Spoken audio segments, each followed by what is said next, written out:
Jake Marsh joining us, host of Barstool Bench Mobs, as seen also on Part of My Take and former play-by-play voice for the Vermont Catamounts. Jake, thanks for taking the time to do this with us. Thank you for having me. It's going to be an unbelievable week and weekend for the tournament.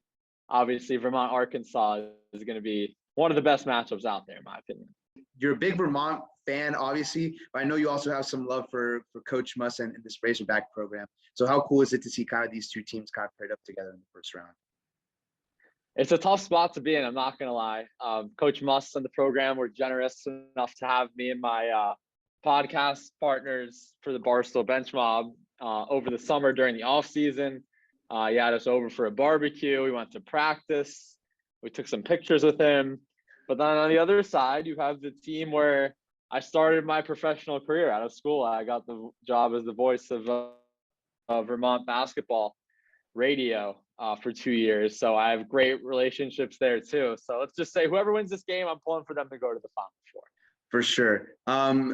So this will probably be the first time all season that Arkansas fans have watched Vermont. So as someone who still follows the team, just give us a quick overview of what is Vermont Catamount basketball.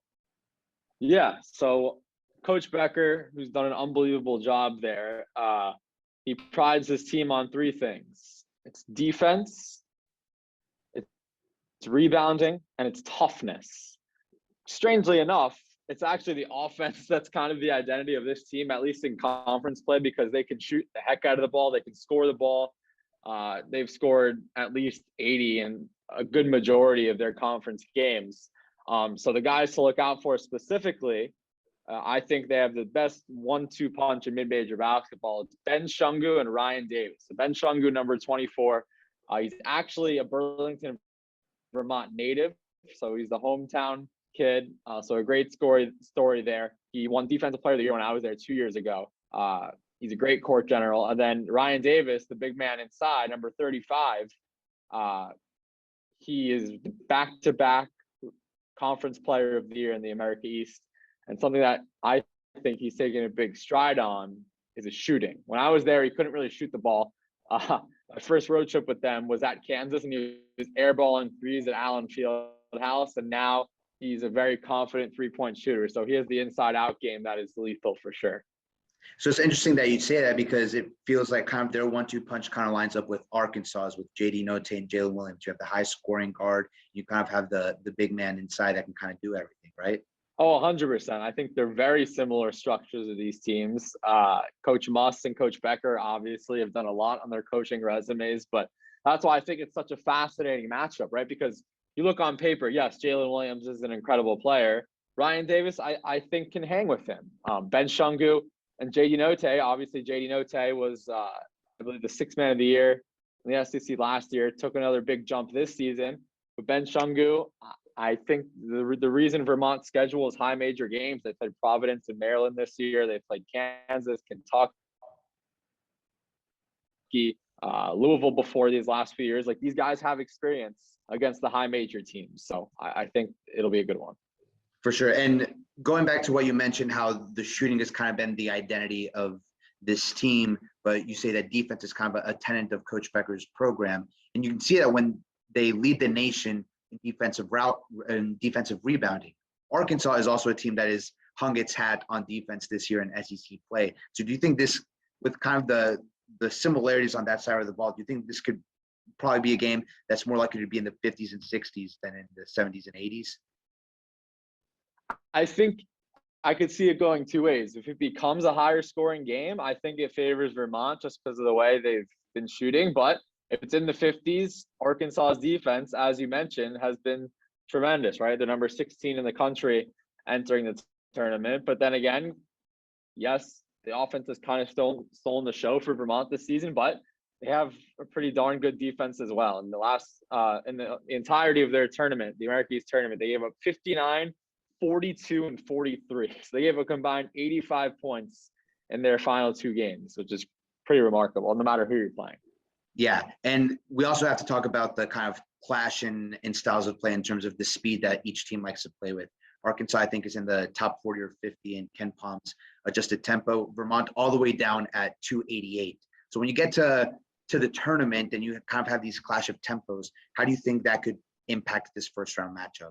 Yeah, no, similar to what I was saying earlier. I think the more fast-paced the game, I would say it favors Arkansas just because, of course, there's a lot more athleticism in the SEC. So Arkansas is a number 28 tempo, and Vermont's in the 200s, right? So I'd assume Coach Muss is going to want his guys to speed things up. However, you speed things up, maybe it's a little more difficult to get in your defensive positioning, which is, of course, what Arkansas has been best at this year. So it'll be fascinating how he tries to balance that out, but he's one of the best coaches in the country. So I think he's thinking about that right now. I know one of the Vermont players, I think yesterday after the selection show, was talking about how it's March and that they're as hot as anyone in the country. You could say similar things about Arkansas. It almost feels like when you get to this point in the season, a lot of teams are hot. So does it really matter when you kind of have two teams that kind of are riding similar waves of success coming into the tournament? It's a fascinating question because I've seen both sides of it, right? You had 2018, Virginia won the ACC tournament. They were the number 1 overall seed. Oh, they're hot. They're going to do big things. And they lose to UMBC, who's actually in Vermont's conference, fun fact, in the America East. But yeah, so you have teams like that. And then you have teams that limp into the tournament, maybe an early round exit in their conference tournament, and then they can go to the Final Four. So I don't try to read too much into being hot. But in certain cases, like I have Iowa in my Final Four because I think they've been hot prior to their conference tournament too. So yeah, it's kind of a cop-out answer, but I think both things I wouldn't be surprised by. When you look at this matchup, what's kind of one area of the game and then one X factor that you think will determine the outcome of this game?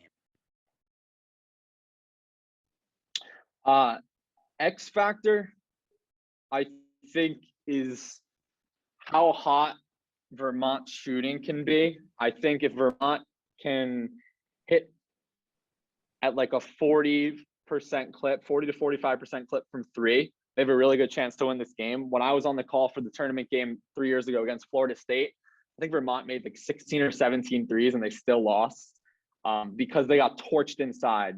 FSU was so big and athletic and deep. This year, like we mentioned earlier, I think Vermont matches up pretty well against Arkansas. So the X factor would be Vermont shooting from downtown. I think that's their biggest key. And then the difference maker is, in my opinion, one of the biggest, I mean, it goes for any game.